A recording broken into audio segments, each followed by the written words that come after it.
So, on to the first question. The Council of Europe defines Islamophobia as the fear of or prejudiced viewpoint towards Islam, Muslims, and matters pertaining to them, whether it takes the shape of daily forms of racism and discrimination or more violent forms. Islamophobia is a violation of human rights. There seems to be a lot of misunderstanding and misconception around the terms Islam and Muslim as they pertain to race, ethnicity, and religion. In extreme cases, this lack of understanding has led to fear-mongering, hatred, and violence. To start off, will you please guide us to a better understanding of what Islamophobia means to each of you? So whoever wants to start.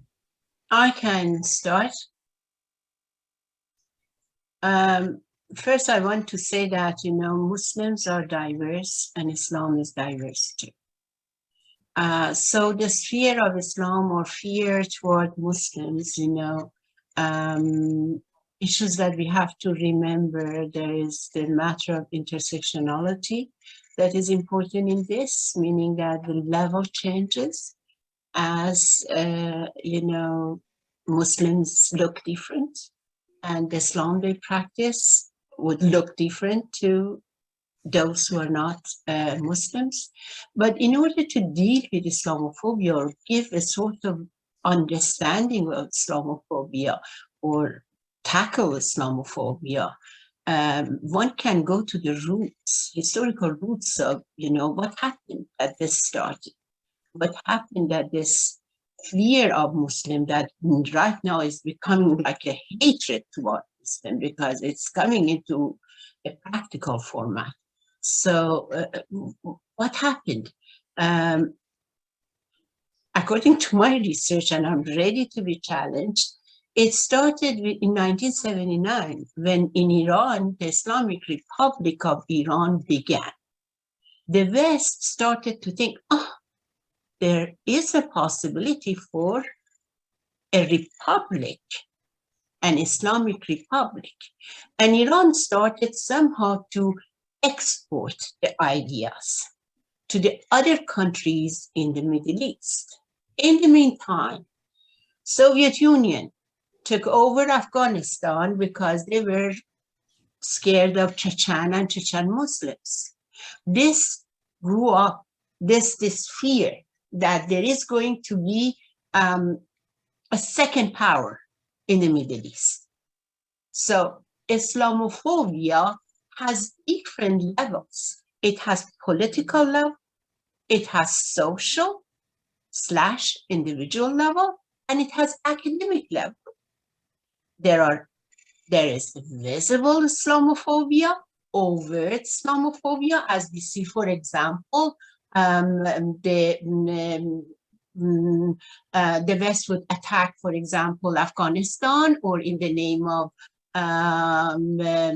weapons of mass destruction, they would occupy Iraq, or although they have the agenda of somehow sucking the blood out of rich countries such as Libya, they would attack Libya. And then the problem is Syria, the embargo in Iran. These are all quite overt political face of fear of Islam and Muslims. Now, when it's not overt, it's covert, then sure. Again, we see it. Why? Because we see it all over. But we cannot point out to it because it's covered. It's covered, and we were talking about it before this. One reason of it is because of the fact that we are trying to be politically correct and we don't say it. Islamophobia is deeper than what we think, my friends. All those people who talk about, Islamophobia is so bad. They themselves, they may have biases toward Muslims. There's a fear toward Muslims. So I'm going to talk to you in that part only. I explained to you the political version of Islamophobia, and I let my esteemed colleagues to continue on with the question, but then later on I can come back to social, individual, and the academic and educational version of Islamophobia.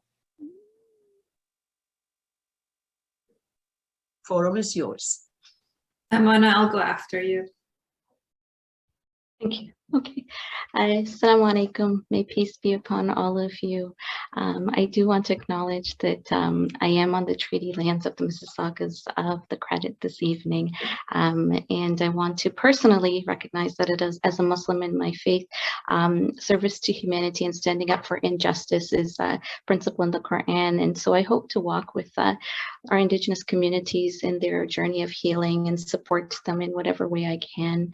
I want to thank Allison and Richmond Hill Greens for hosting this discussion. I'm really excited to be here and learning with Dr. Derayeh and Nazanin. So to answer or even go into some of this, I appreciate kind of the context that Minoo has given us. So I think you brought up this point about race, and I think the racialization of Muslims is this kind of the process where we look at physical characteristics, and we've identified consciously and subconsciously, traditional Islamic attire, perhaps color, beard, these types of things, Arabic names, and these types of things as key characteristics. And then we ascribe kind of, that Islamic characterization. And then what happens is we then embodied some sort of unique discrimination, whether that's overt hate on the religion itself, but also within, behaviors. And we look at actually, Minoo started us off with like 1979. Well, in 1978, Edward Said talked about Orientalism. And he talked about, where there was this creation through the colonization process of the Orient, and looking at the Western way as a dominating structure and having authority over the Orient. And that kind of feeds into these concepts and racialized concepts of Islamophobia. And so then you have things like prejudice and discrimination. And these are beliefs that we hold, and we look at things from a hierarchical perspective from this colonized, structure, right? And so we place things like binary or inferior, superior, binary complexes. We look at, how we've been conditioned and stereotyping, internalized within us, where we replicate some of this. So these are things that are happening in terms of how we're behaving towards Muslims, or those that we believe to be Muslim or practicing Islam. And then I'm going to add to what Minoo talked about, intersectional Islamophobia. And so intersectionality, which was coined by Dr. Kimberly Crenshaw, is that concept where you look at each individual having a very particular set of realities intersect to create who they are and their own lived experiences. And so when you look at Muslims, that concept of intersectionality really comes in so many places as gender. So we know statistically in the US, 80% of violent Islamophobic attacks are actually happening on visible Muslim women.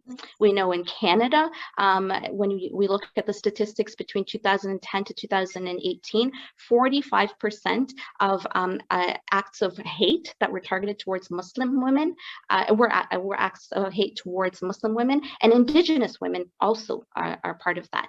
And then we look at over this past summer specifically, we know that racism, specifically towards the Black community, is on the rise. And so now you again intersect that with Black Muslim women.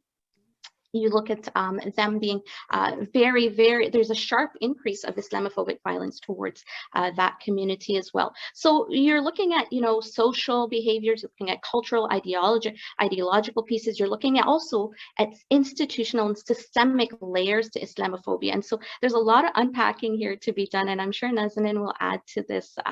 But I think this is at least a starting point for us to think about or imagine Islamophobia.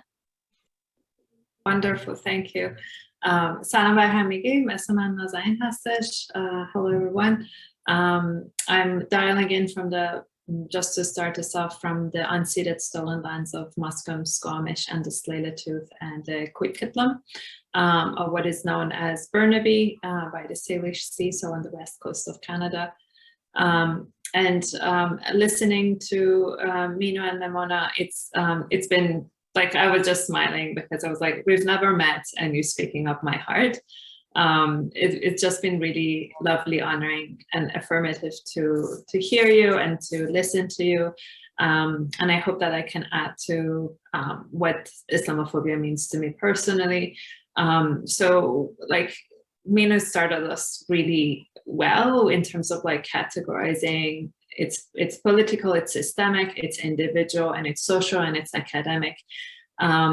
In the years that I have lived in Canada, I've seen all levels and I've experienced all those levels. So Islamophobia for me, especially since I started to get a little bit more politically active, politically conscious, as I have done that, I've noticed there's lots of times that we focus on the violence on the ground and the discrimination and the bigotry and the jokes and comments, which has actually, it has shifted quite a lot according to what media has shifted. So when I first moved to Canada in 2005, anywhere that I would say I'm from Iran, there would be like a backhanded comment of like, oh, do you carry a bomb in your backpack?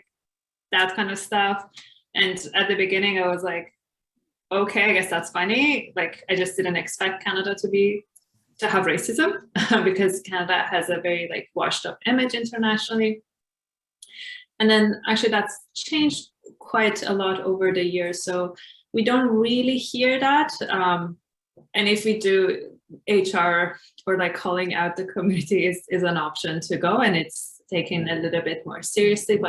And that's a shift that we see from the media. The media reflect policy. So it's, for me, Islamophobia, it's pretty top down. It's pretty systemic. And I have my dog here, and he's going to bark because there's construction downstairs. If it was getting too disruptive, I'll just mute myself.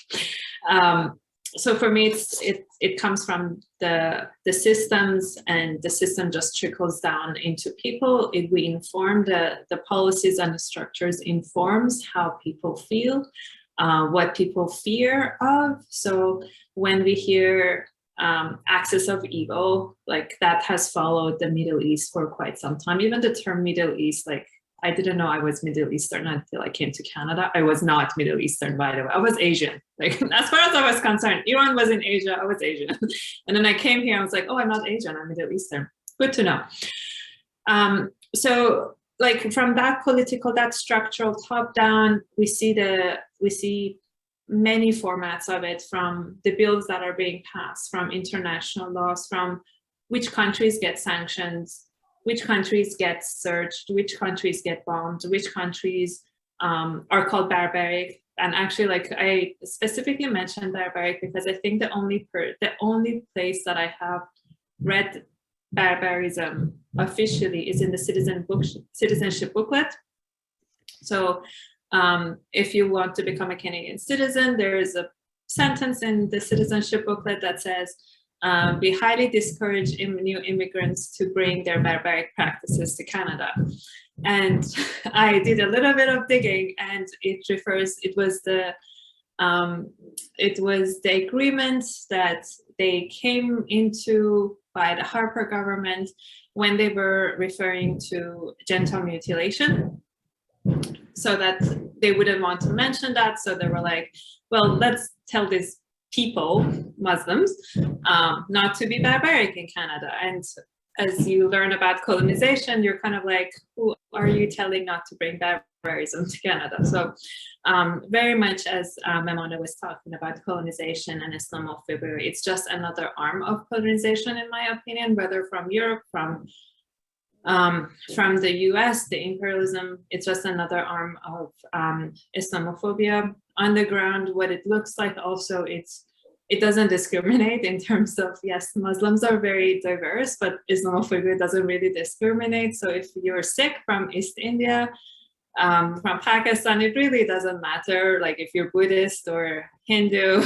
because you look the look of someone who's from that part of the world, you get punished. So I've worked with lots of people from 2005, because they had turbans, they were not Muslim, they had their own like stuff with like religious conflicts back home, but they were targeted quite violently in the North America, but it's by Islamophobia. Muslims have been. So it's like from the political, from the structure, from the religious symbol ban in Quebec, like, and in France, like you see that, and it trickles down the way the media portrays, and it comes down to the comments that we see in school, the bullying, even events around Remembrance Day and soldiers and veterans, and even like gay rights and LGBT rights in army and armed conflicts and things like that. So you can kind of like